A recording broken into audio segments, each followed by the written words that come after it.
Halo, Assalamualaikum. Kembali lagi di catatan Edelweiss.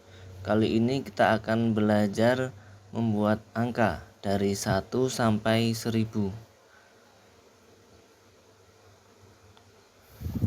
Oke, di sini kita coba ketikkan dulu.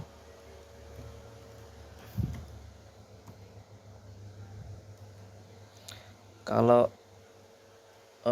angkanya nggak terlalu banyak, kita pakai cara seperti ini bisa ya. Kita tulis gini, kemudian kita tarik.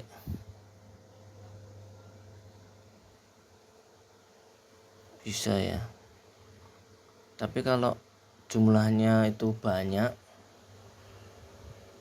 nanti akan jadi lama.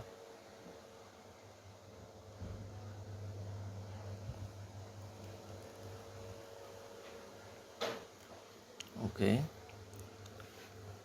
Di sini kita ketik 1 dulu. Kemudian kita ke bagian editing.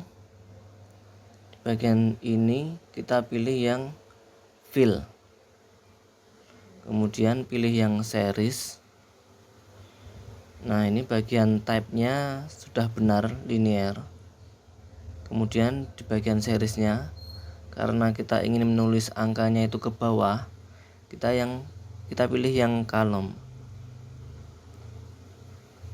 Kemudian kita mau dari angka 1 sampai 1000. Tinggal kita ketikkan aja 1000.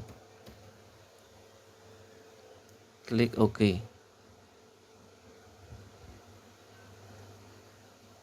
Selesai ya. Sudah sampai 1000. Oke. Semoga bermanfaat.